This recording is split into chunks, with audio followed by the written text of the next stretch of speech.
Boker Tov, Parashat Ekev. Vaya Ekev Tishmeun. Rashi nous explique Vaya Ekev Tishmeun. Alors, avant de voir Rashi, je voudrais étudier avec vous un très beau Pachad Yitzhak, parce que cette paracha est marquée par le mot Ekev. Ekev, c'est le talent. On sait que le talent, on l'a déjà trouvé dans la Torah chez Esav. Chez Yaakov, Esav et Yaakov, quand Yaakov, il tenait le talent de Esav. Le talent, le symbole de la fin. Que Yaakov Avinu, il gagne toujours à la fin, et la Géoula, elle vient à la fin.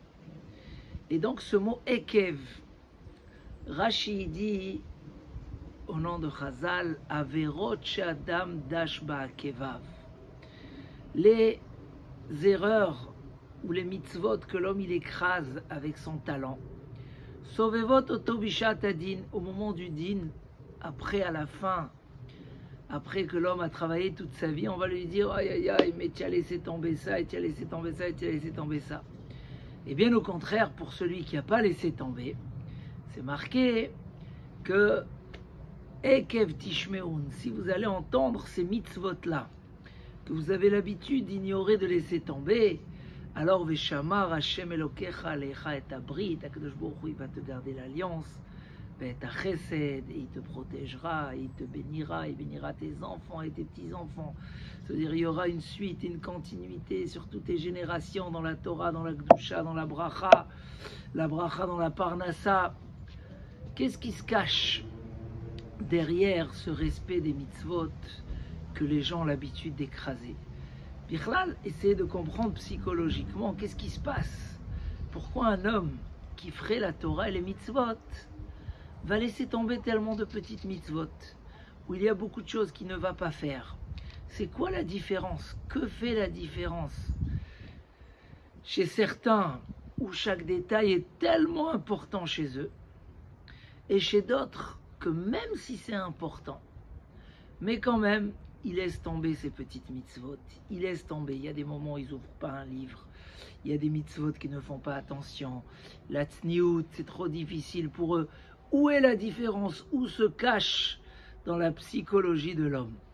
Et là, on a un très beau Pachad Yitzhak qui commence par une série de questions. On va peut-être pas toutes les dire, mais par exemple, le Rambam, le Maïmonide connu, qui demande c'est quoi le chemin d'aimer Akadosh Baruch Hu. Et il répond sur la base des versets du roi David et qu'on dit tous les Shabbats, Hashamayim mesaprim kevodkel, le ciel, la terre, le soleil. Quand un homme, il dit le Rambam, Emid Bonen, regarde la grandeur et la sagesse d'Akadosh Baruch Hu dans le monde, dans le corps de l'homme, alors il se remplit d'amour et de désir pour servir à Kadosh Baruch Hu. Mais tout le monde pose la question que dans le Sifri, quand on demande comment, c'est quoi le chemin d'aimer à Kadosh Baruch Hu, le Sifri répond, qu'on trouve la réponse dans les parachiotes qu'on a lus, Ve'avta et Hashem Elokecha bechol evavcha, tu aimeras Hashem de tout ton cœur. Comment? Ve'ayu hadevarim ha'ele al levavecha, que ces paroles-là de la Torah soient sur ton cœur.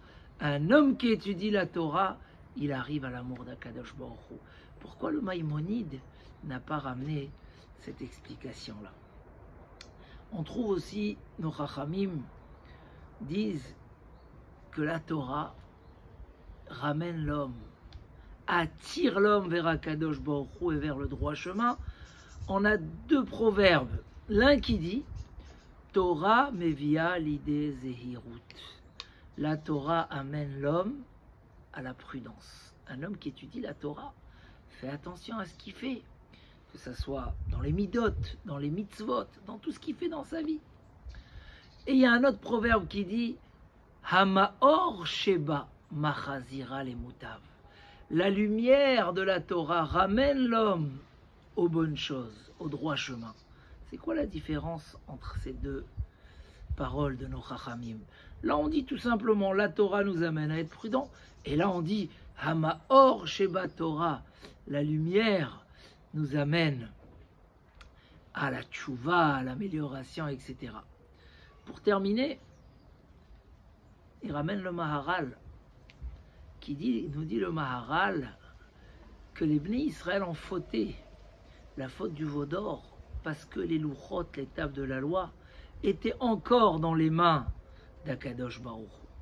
Mais si on avait déjà reçu les tables de la loi, on n'aurait pas fauté la faute du veau d'or. Pourquoi? Parce que Hamaor Sheba Marzira les Moutav, la lumière de la Torah ramène l'homme vers le bien. Il dit, c'est quand même étonnant.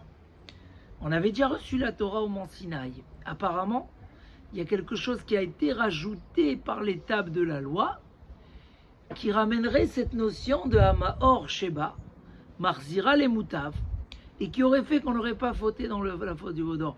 Qu'est-ce que les tables de la loi ont rajouté? Et pourquoi c'est là où seulement il y aurait eu le Torah Mevia l'idée Zehirut ne nous a pas protégés de la faute du veau d'or. Mais les Louchot auraient fait Maor Sheba Marzira les Moutav. C'est des questions en soi très intéressantes qui nous amènent vers la profondeur. En fait, nous explique le Pachad Yitzhak, un yesod extraordinaire dans la psychologie, dans les forces de l'homme. Il dit comme ça, il y a deux parties dans le fonctionnement, comment l'homme y gère les choses. Il y a la partie du Sechel. Le Sechel, que je ne vais pas répéter chaque fois, mais l'esprit, le cerveau, ce que l'homme a compris dans sa tête, c'est le Sechel. Mais il y a la partie du Nefesh, l'âme, les sentiments. C'est deux parties que l'homme gère. La première partie, c'est le Sechel. Le Sechel, Dieu lui a donné la capacité de dominer tous les caractères. Et pourquoi? Parce que quand Hachem a créé l'homme, il a dit « Urdu bidgatayam » vous allez dominer les animaux. Les animaux n'ont pas de Sechel, ou très peu, juste pour se gérer et se sauver des dangers. Le Sechel de l'homme domine les animaux, et à plus forte raison, qui domine sa partie animale. Quand un homme comprend quelque chose, combien qu'il le comprend plus fort, qu'il analyse, qu'il intériorise, alors tout simplement fait que l'homme va gérer et va dominer ses caractères, ses pulsions, ses désirs. Oui, c'est comme ça. Donc les sentiments sont soumis au Sechel. Mais il y a un endroit où le Sechel il est limité, il n'arrive plus à dominer. C'est trop haut pour lui ou c'est trop bas pour lui. Il y a des choses, quand on parle du talent, alors on parle de quoi quand on parle du talent? Quand on parle du talent, on parle des choses qui sont trop basses. Le cerveau, l'esprit, même s'il a compris, il n'arrive pas à aller aussi bas, c'est trop bas pour lui. Mais il y a une force comme ça qui est dans les sentiments, qui est au-delà du Sechel. C'est quand un homme, il aime quelque chose, il a envie de quelque chose, il est attaché à quelque chose. Ça, des fois, c'est au-delà, c'est supérieur. Qui c'est qui a raconté cette histoire? Il a dit qu'il aimait ses élèves plus que ses enfants. Il s'occupait de ses élèves plus que ses enfants. Mais il disait, s'il y a un feu la nuit, et il se réveille, et il doit aller sauver, qui va sauver d'abord? Ses enfants ou ses élèves? Évidemment, ses enfants. Il y a une force comme ça. Et cette force-là, elle arrive à aller même dans des endroits où l'esprit ne va pas. Même les petits détails. Quand un homme il organise une fête, un mariage ou quelque chose qu'il aime, il va penser aux tout petits détails. Pourtant, ailleurs, il dit, ben, ça c'est rien, ça c'est pas grave. Parce que quand c'est les sentiments qui parlent, quand c'est le côté affectif, attaché, alors là, ça va très très loin. Et ça, des fois, ça domine même le cerveau de l'homme, même le sechel, il est dominé par ça. Parce que c'est quelque chose de profond. Et ces deux parties-là, on peut les rencontrer dans la vie. Il y a des choses, et chacun, à quoi il est attaché. Il y a quelqu'un qui aurait une sensibilité vis-à-vis de ses parents. Mamache, il va penser, il va aller très loin. Vis-à-vis de sa femme, vis-à-vis de ses enfants. Il y a des gens qui sont moins, qui pensent beaucoup moins, qui font plein d'erreurs à droite et à gauche. Et la preuve, les problèmes de Shlom Bayit, des fois, juste parce qu'on n'a pas pensé. Je ne parle pas de ceux qui se comportent mal, mais on n'a pas pensé à ça, on n'a pas pensé. Parce que la tête, elle est ailleurs. Souvent, une femme, elle va dire à son mari, c'est normal, parce que ta tête, elle est au travail, parce que tu es là.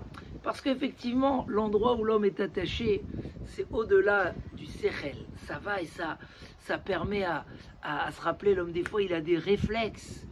Et quand c'est vis-à-vis de la Kadosh Baruch Hu, vis-à-vis de la Torah, parce qu'on est attaché à la Torah, alors ça amène l'homme à faire attention à tout, et au-delà de tout. Et là, on touche un secret très profond dans tout ce qui se passe dans les devoirs de l'homme. Et pour ça, il dit le Messiat Yesharim, Yesod HaChassidut Veshoresh HaAvoda, les piliers, les racines de tout la Avodat Hashem. Sheitbarer vit Amet Etzel Adam. L'homme doit clarifier des choses, doit s'attacher à des choses profondes qui vont faire, qui va aller jusqu'au détail, comme on a cité cette semaine. Même faire attention à des petits détails des mitzvot, parce que tu es convaincu, c'est en toi que tu travailles sur l'éternité. Alors comme tu vas peser comme ceux qui vendent des diamants ou de l'or, où chaque gramme est important, parce que tu as compris Chomer à mitzvot, la gravité, l'importance des mitzvot, Vikar à Avoda, combien la Avoda elle est précieuse, automatiquement tu vas, et là tu vas pas écraser des choses avec ton talent, tu vas faire attention à ces choses-là. Et là, Rabotai, c'est ce qui est marqué, c'est ce que ramène le Parad Yitzhak, que David Ameler dans le Lamnatseach de Shabbat, il a amené comme ça 7 qualités sur les mitzvot. Pikoudé Hashem Yesharim Mesam Chelev, Edut Hashem Neemana Markimat Peti. 7 qualités. Mais à la fin, il a dit Hanechemadim Mizahav ou Mipaz. Les choses qui sont désirables, plus que de l'or et du diamant.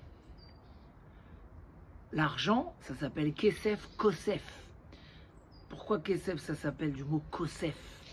Parce que l'homme, il a un désir à ça. Il y a comme ça une chemda tamamon, un désir à l'argent. Alors il dit David Ameler que la Torah, nechemadim mizahav ou mipaz, celui qui a touché au vrai goût de la Torah, il a un vrai désir, plus que de l'or et des diamants. Umtukim midvash venofet soufim, et plus douce que le miel et les grandes saveurs. Là aussi, l'homme il a une attirance. Après les finesses, tu peux aller dans un repas, on te sert plein de la viande et des trucs, mais c'est pas fin. Tu sors, tu n'es pas satisfait. Tu peux aller des fois assez fin, et tu sens, mais tout kim, c'est doux. Il dit, après que je t'ai dit toutes les qualités de la Torah, par rapport au Sechel, je te dis aussi que la Torah, une fois que tu t'attaches à elle, ça devient quelque chose de profond dans le nefesh, dans les régachot. Et à partir de là, c'est quoi la suite, juste après? Gam avdecha nizhar bahem, ton serviteur fait très attention à eux, Beshomram et Kevrav, en les respectant. Ekev, c'est quoi Ekev? Avec, d'une manière très pointue, Rav, là je sais que je le mérite du Olam Haba. Marav Toufra Shertzafan Talirecha. Rav, ça fait référence au Olam Haba. Parce que j'ai un niveau de Torah comme ça, j'ai plus peur qu'on va venir, on va me reprocher à Averot, chez Adam, Dashba, à Kevav, les petits détails. Je suis en train de les respecter. Ekevrav, avec très pointueux et dans grave le Sachar du Olam Haba. Là, on revient justement à ça. Le premier niveau, c'est Torah Mevia l'idée Zehirut. Un homme qui étudie la Torah, un homme qui comprend la Torah, un homme qui a compris notre mission et notre devoir, un homme qui a compris le din, Yesh din v'yesh dayan. Alors, la Torah l'amène à être prudent. Mais c'est au niveau du Sechel, c'est-à-dire il va faire attention. C'est les 7 premiers psukim du roi David. Edut Hashem, Torah Hashem Temima, il va respecter. Mais peut-être que ça ira pas dans certains endroits. Ça sera limité. Ekev, c'est le talent, c'est tout en bas. Mais Hamaor Sheba Torah, la lumière de la Torah, quand un homme il est attaché à la Torah parce qu'il aime, il a ama la Torah, il a du labeur dans la Torah.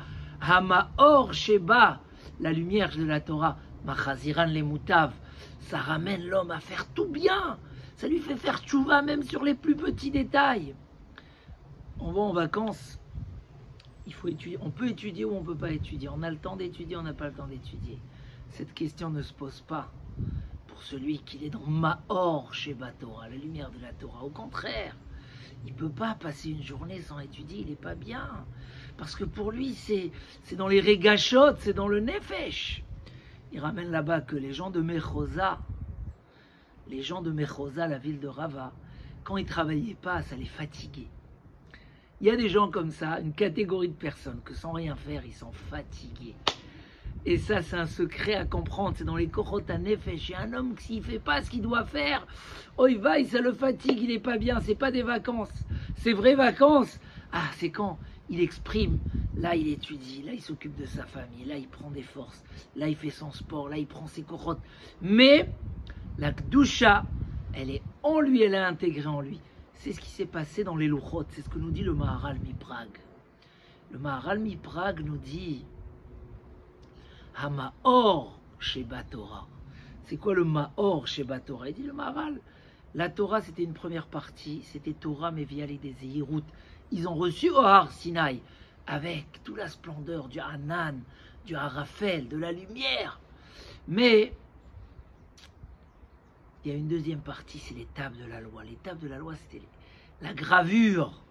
C'était gravé dans le cœur du Bnei Israël. Dans les premières tables de la loi, ils n'oubliaient pas, ils fautaient pas, il n'y avait pas d'Yetzerara.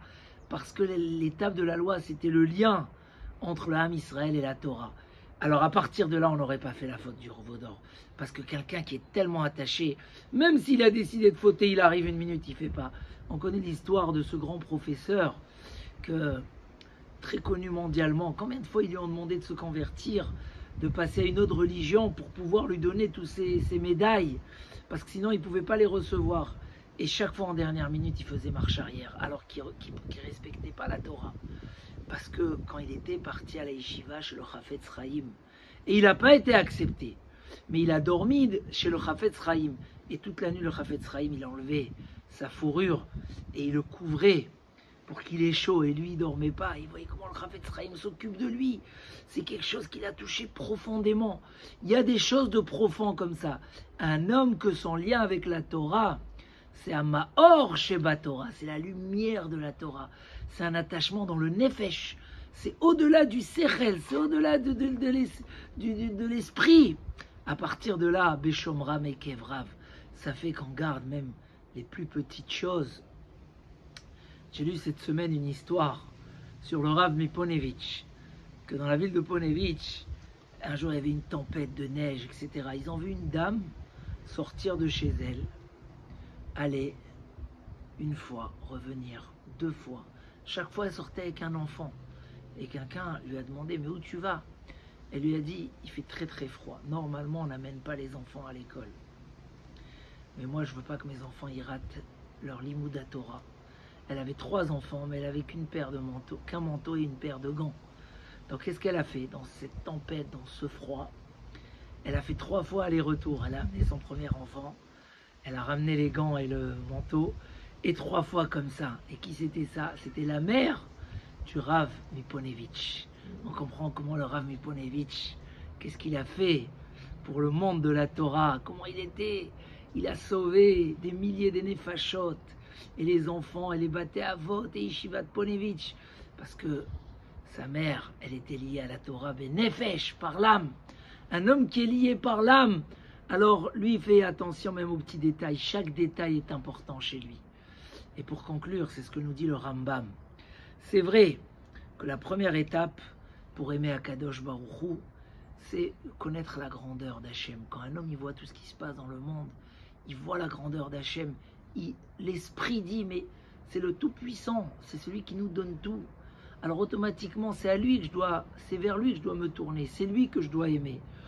Mais ça reste au niveau du Sechel. Mais quand le Midrash dans le Sifri demande comment j'aime Akadosh Baruch Hu, c'est un amour profond qui va m'amener à faire des choses qui sont au-delà de la nature, que logiquement le Sechel ne les impose pas, ils sont trop hauts, ou même les choses qui sont trop bas, Ekev. Alors là, il faut une Ahavat Hashem qui vient par la Torah. par quelqu'un qui est attaché à la Torah, par quelqu'un qui sent qui aime Chayeinu ve'orech yameinu. Il est mamash comme ça. Et ça, c'est en étudiant la Torah qu'on trouve ce haut niveau de Ahavat Hashem. Alors, Baruch Hashem, Ashrenu Matov Chelkenu. Comment écouter des cours en vacances, étudier Am Israël Chai, et Shomer les mitzvot et le Dikduk Ba'alacha, tous les promesses que la Torah nous donne dans l'Olamazé et pour l'éternité. Rav, ça fait référence à Marav Tuvcha Asher Tzafan Talirecha. Comment on reçoit tout ça? Comment on mérite tout ça? Si on arrive à avoir un attachement profond dans la Torah jusqu'à les plus petits sentiments de la personne, jusqu'à la fin du Nefesh et des Midot, ça nous permet d'arriver à cette Madrega extraordinaire. Alors Bezrat Hashem, c'est notre mérite. Kihem Chayeinu, sentir le Kihem Chayeinu, sentir que la Torah c'est mamash notre vie, que sans la Torah, alors on soit comme les gens de Mechosa, on est fatigué, ça nous fatigue, on ressent pas le plaisir de que la vie de la Kedusha peut nous donner. Bezrat Hashem, Chazak Venit Chazek, Alona Ale Venatzliach, et que tous les bêtes promesses que Akadosh Baruch Hu nous promet pour nous, pour nos enfants, pour nos petits-enfants, pour la Parnassa, pour tout ce qu'on peut, pour la Shmira, qu'Hashem Bezrat Hashem nous comble de ses brachot. Amen Kenei Ratzon, Shabbat Shalom ou Mevorach.